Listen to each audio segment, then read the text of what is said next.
Anyone who has ever run Facebook ads before has seen this issue. Trust me, I know Facebook restrictions more than anyone. My first restriction was actually at a very funny timing. All year long, I wasn't restricted, everything was going fine, but my shop was not making any money. In fact, when I discovered my first winner and scaled it up to 20K a month, I felt like I was on top of the moon. I felt unbeatable, nothing can stop me now. Until this big red notice, a Facebook permanent ban, you're no longer allowed to advertise on Facebook, hit on my screen, and my business went down for 3 months. At that time, I thought I was doomed. I was creating Facebook accounts, I was getting banned. I was trying to do this, getting banned. I even invested in a $1,000 course just about Facebook restrictions, and it still didn't get me anywhere. 3 months without a single dollar in revenue. From going from 20K, super happy that I made it, to absolutely everything destroyed. But now, finally, after this huge traumatic experience, I can say that I know Facebook pretty well.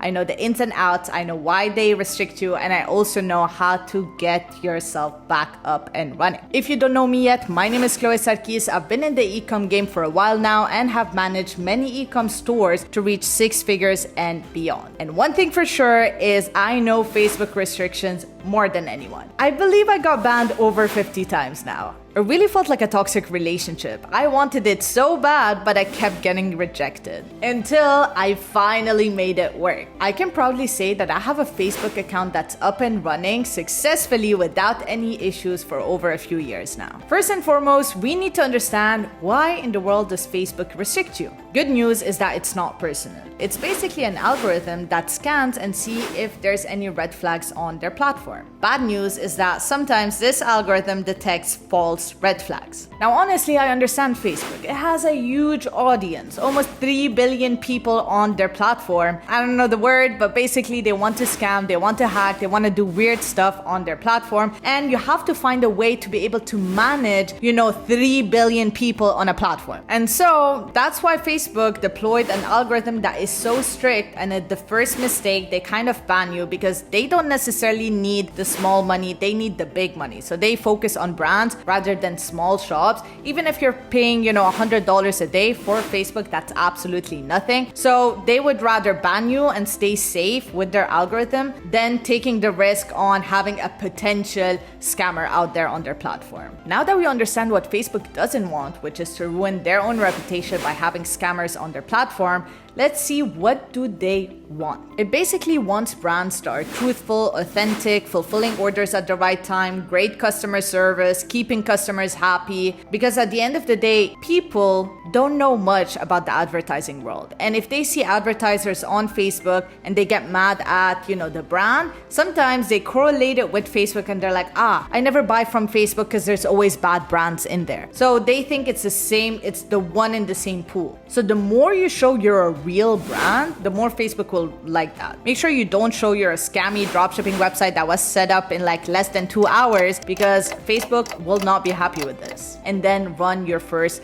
test. With that being said, whenever you want to advertise, make sure you're using an old profile, at least 6 months old, and make sure you have healthy engagement on your page. That means have a few hundred likes and interactions on your page before you start running real ads. Now, okay, you might be thinking, I'm 100% real, I'm not looking to scam people, but Facebook still banned me. And if that happened, number one, I'm sorry, I know the feeling. And number two, this video is for you. So if your profile got permanently banned, the only way around this is if you buy a profile, which I can help you out with that. Just send me a DM on Instagram. Or number two, use a profile from your friends and family. Those are the only 2 ways around this. However, if you do the same mistake that I did, you'll keep getting banned and banned and banned. If you log in from the same IP address or the same computer, you're not gonna get lucky. Facebook will flag that immediately and will know that it's the same person. They're very, very smart, so you can't outsmart AI nowadays. They're very smart. An IP address is basically a home address for your computer. So the only way around that is you need a different IP address, which you can hide with something called a proxy. Now, I know this sounds very technical, but it gets easier, I swear. And don't worry, if you guys watch this video till the end, I promise you will understand every single thing. So a proxy is basically a middleman between you and the internet connection.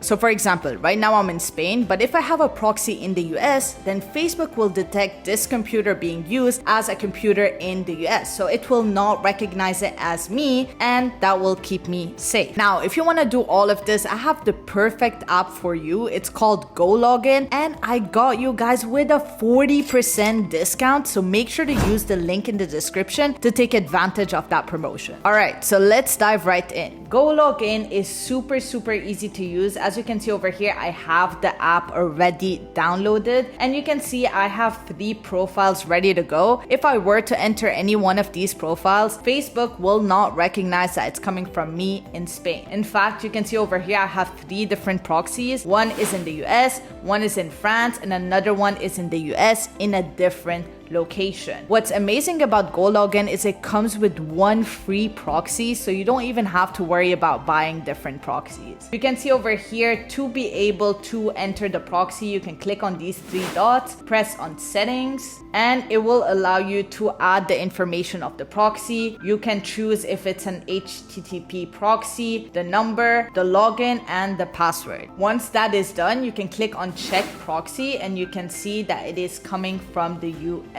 All right, perfect. Now that is looking pretty awesome. All I have to do is press on save and then press on run. So as you can see over here, if I press on view, it will pop up a window similar to Chrome or Safari. Basically, it's just related to the one where the IP address is completely hidden. And you can see that my Facebook is good to go. We can log in over here freely and navigate the whole browser very easily. You can go to Google, Gmail. You can use this just like a regular, Google Chrome kind of window and have everything open. Another thing I've seen GoLogin being used for is, I have some students that can't access PayPal, right? Like the country that they're in, PayPal is blocked. So they use GoLogin to appear as they're from the US. They use a US proxy, and they're able to go into PayPal without any issues whatsoever. Because as far as the platforms are concerned, they only are able to locate the IP address, and if they see that the proxy is in the US, they will think that you're from the US, and you would be able to enter all the websites that the location allows. But no, do not use a VPN when advertising on Facebook. Trust me, Facebook knows VPN pretty well, and they will be able to recognize that it's a VPN and not real location. Whereas an IP address, it's quite different. This proxy, this whole system with GoLogin will truly allow you to stay safe. So make sure you go through that in case you want to enter different profiles and Facebook accounts. I hope you guys liked this video. If you did, leave a thumbs up below. Make sure to subscribe to this channel if you want to see more videos like this. And as always, I'll catch you all next week.